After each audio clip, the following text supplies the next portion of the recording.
Bismillahirrahmanirrahim. Alhamdulillahirabbil alamin wassalatu wassalamu ala Rasulillah wa ala alihi wa ashabihi ajma'in. Rabbi shrah li sadri wa yassir li amri wahlul 'uqdatam min lisani yafqahu qawli. Subhanaka la ilma lana illa ma 'allamtana innaka antal 'alimul hakim. Tub 'alaina innaka antat tawwabur rahim. La hawla wa la quwwata illa billah. La hawla wa la quwwata illa billah. Bismillahirrahmanirrahim. Pertama-tamanya marilah kita mengucapkan syukur kepada Allah Subhanahu wa taala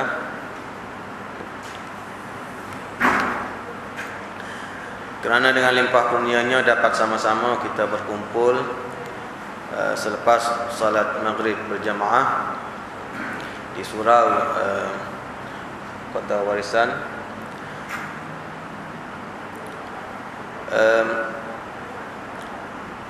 Seterusnya saya ingin mengucapkan syukur dan kepada Allah Subhanahu Wa Taala dan kepada terima kasih kepada pihak ahli jawatan kuasa surau, terutamanya Ustaz Zarul, yang mana saya pun tidak kenal beliau pun tidak kenal saya, tapi ini merupakan takdir Allah Subhanahu Wa Taala. Kita semua dapat berkumpul dan bertemu dan insya-Allah saling berkenalan pada malam ini.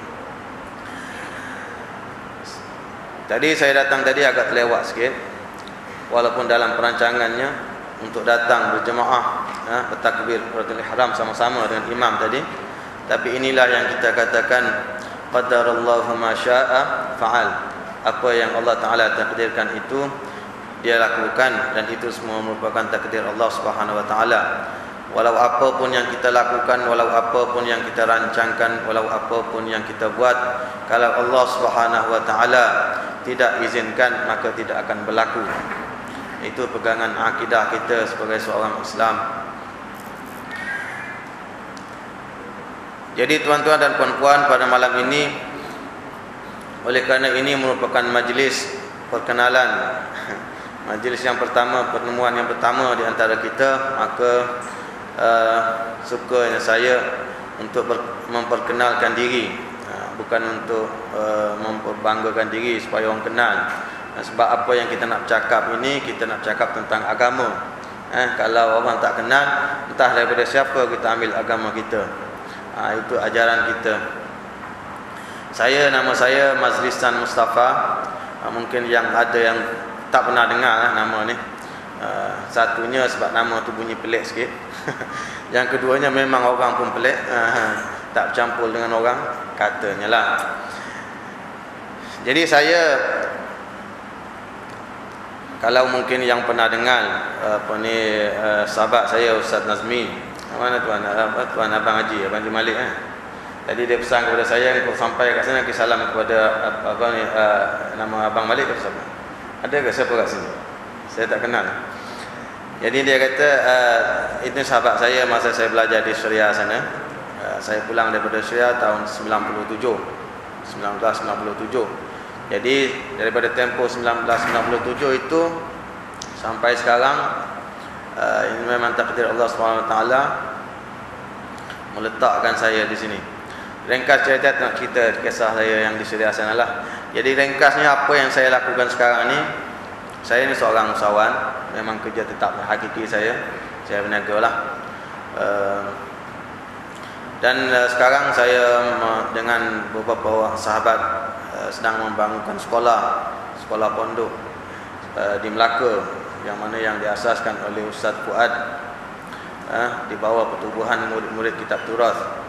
Pertubuhan ini diasaskan pada tahun 2008. Dan sekarang alhamdulillah berterusan, kita sudah ada beberapa tempat.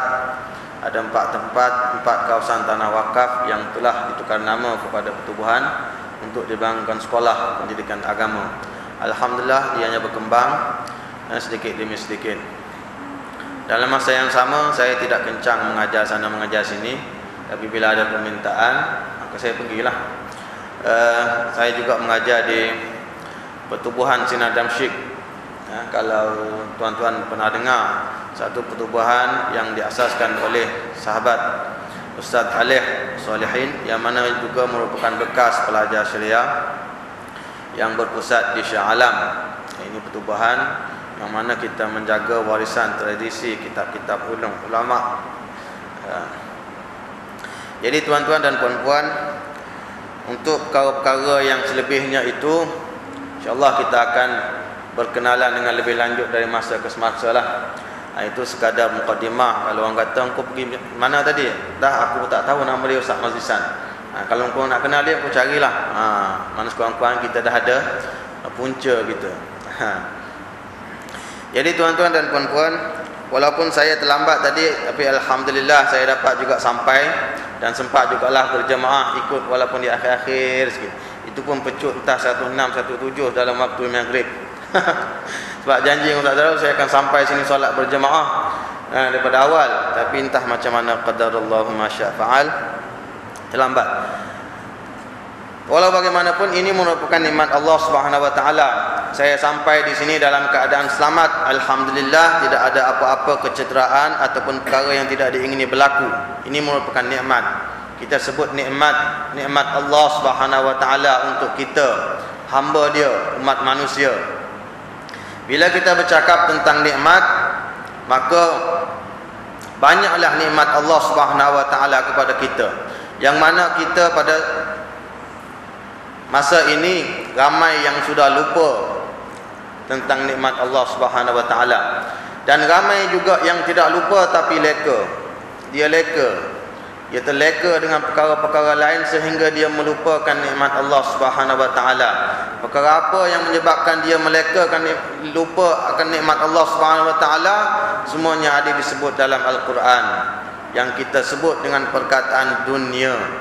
Bila sebut perkataan dunia, maka banyaklah perkara-perkara yang terkandung dalam perkataan dunia itu yang menyebabkan kita ni leka, lupa akan nikmat Allah Subhanahu wa taala.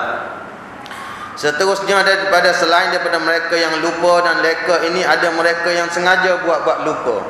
Dia tak lupa, dia tak leka, tapi sengaja menzalimi diri sendiri, lupa akan nikmat Allah Subhanahu wa taala. Ini pokok pangkal kita sebagai umat manusia, hamba Allah Subhanahu wa taala, dalam kita menuju ataupun merealisasikan tugas kita sebagai hamba Allah Subhanahu wa taala. Jadi pada malam ini tuan-tuan dan puan-puan, mana-mana tempat saya pergi pun saya dijemput pada kali pertama saya akan cakap tentang tajuk ini. Tajuk nikmat Allah Subhanahu wa taala dan siapakah kita. Itu perkara yang asas, yang mungkin ada di kalangan kita segelintir daripada kita yang berkata ustaz cakap perkara yang orang lain sudah bercakap. Persoalannya tuan-tuan dan puan-puan, bukan perkara itu orang belum bercakap. Itu bukan persoalan kita.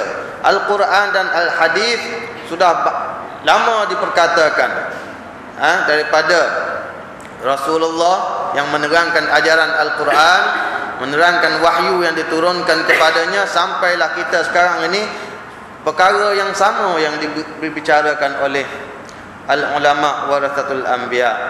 Tapi persoalan yang perlu kita lihatnya ialah adakah kita menerima apa yang sampai kepada kita, apa yang diberitahu kepada kita. Jadi bila kita memperkatakan persoalan adakah kita dapat menerima ini, banyaklah perkara yang perlu kita sebutkan. Kenapa kalau kita tidak terima, kita tidak boleh terima?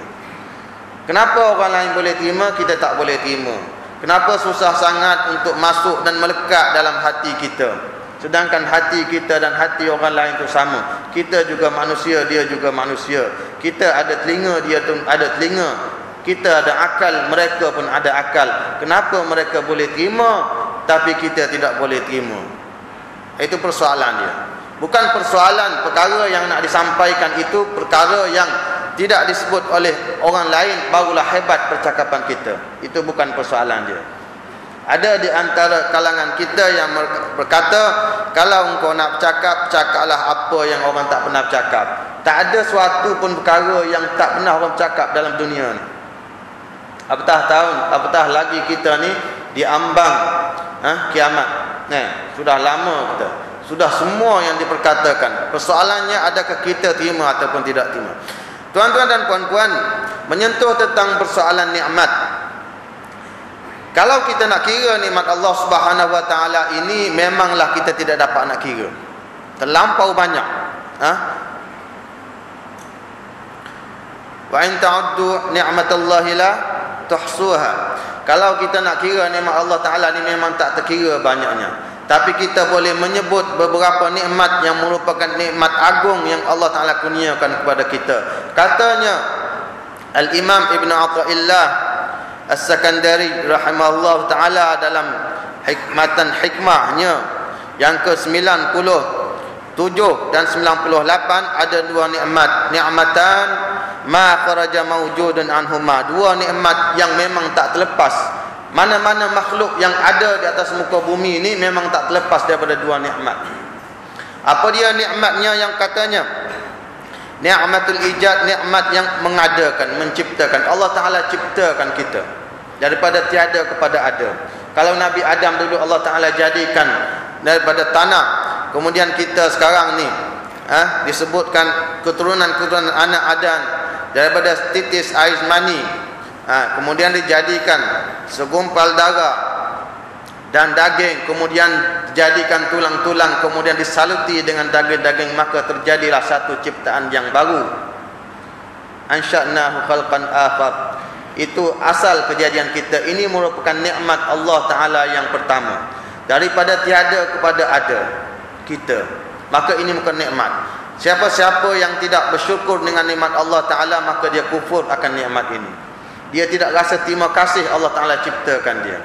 Daripada ada kepada tiada kepada ada. Ini susah. Kita bercakap tentang nikmat, kita boleh sebut nikmat Allah Subhanahu wa taala. Tapi adakah dalam hati kita benar-benar kita berterima kasih, bersyukur kepada Allah akan nikmat Allah Ta'ala jadikan kita ni? Ini tak semua. Kalau dalam surau ini ada berapa orang agaknya? 50 orang, 100 orang. Tak semua sama.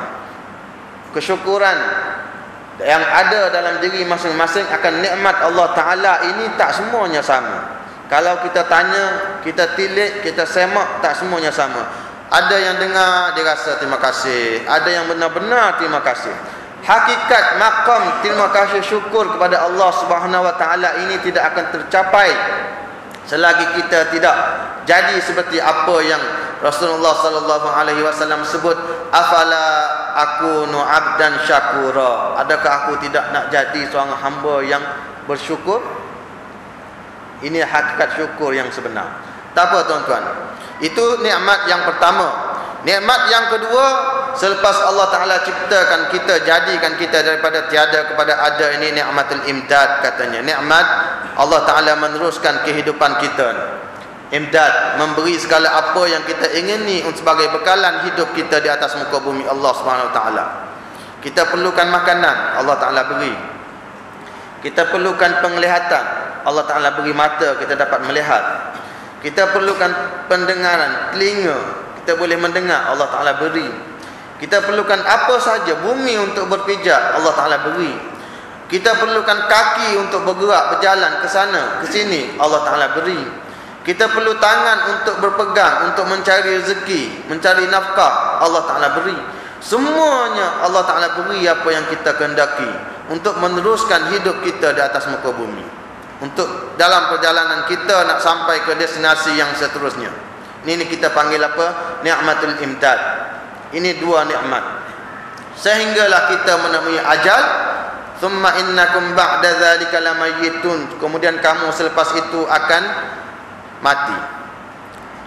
Makan mati, maka habislah kehidupan kita, perjalanan kita di atas muka bumi. Maka masuklah kita di alam perjalanan yang seterusnya.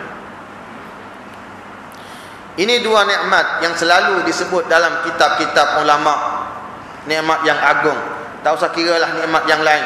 Semuanya ini adalah daripada Allah Subhanahu Wa Taala. Allah Taala yang beri. Tak ada satu pun aku punya. Aku punya, engkau punya. Tak ada.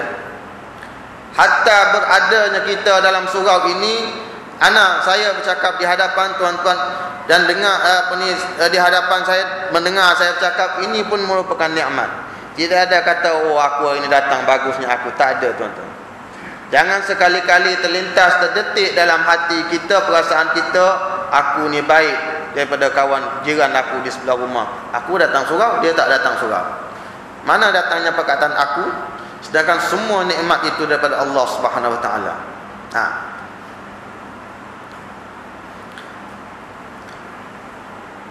Kemudian tuan-tuan dan puan-puan, satu lagi nikmat yang saya nak sebut di sini ialah itu nikmat Allah Ta'ala ciptakan kita sehingga kita menemui ajal. Allah Ta'ala beri apa segala, tapi nikmat-nikmat ini tidak sempurna tuan-tuan, tidak sempurna. Walau banyak sekalipun nikmat yang Allah Ta'ala beri, bagus sekalipun, tak sempurna. Kenapa? Kerana nikmat-nikmat ini tidak boleh menjamin kesejahteraan dan kebahagiaan kamu hidup di atas muka bumi.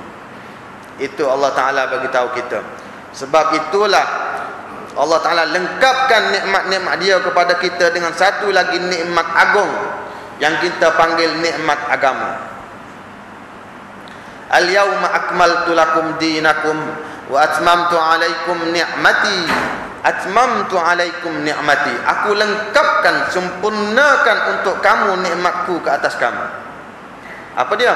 Al-yawma akmaltu lakum dinakum, iaitu agama. Aku sempurnakan agama kamu dan aku lengkapkan nikmat aku ke atas kamu. Agama itu merupakan nikmat pelengkap bagi segala nikmat-nikmat yang Allah Ta'ala berikan kepada kita. Allah Ta'ala menyebut perkataan dinakum, agama kamu. Siapa kamu? Kita orang Islam. Dinakum, siapa kamu? Kita orang Islam. Adakah kita seorang Islam? Maka kita termasuk dalam ni, agama kamu. Kalau bukan orang Islam, kita termasuk dalam perkataan dinakum. Ada juga agama, tapi bukan dinakum. Inilah yang disebut lakum dinukum waliyadin. Bagi kamu agama kamu, bagi aku agama aku, katanya Nabi Muhammad. Bila disebut ambillah sikit, kita tolak ansur lah. Aku ambil sikit, aku bagi sikit, barulah aman. Tak ada lakum dinukum waliyadin. Jadi persoalan tuan-tuan, saya nak sampaikan kat sini ialah agama. Menyentuh tentang agama ni semua orang dah tahu. Ustaz cakap perkara yang sama dah nak masuk 1500 tahun dah bercakap pasal agama. Orang lain dah bercakap, puas, boring, fed up. Tapi persoalannya tuan-tuan, adakah betul kita seorang yang mengambil, menerima nikmat Allah, nikmat agama? Betul ataupun tidak? Itu persoalan yang kita nak tanya. Kalau tak pernah tanya, kita tanya malam sebelum kita terlambat. Bila terlambat? Bila apa? Bila terlambat tu? Bila kita bergelar mayat. Masa tu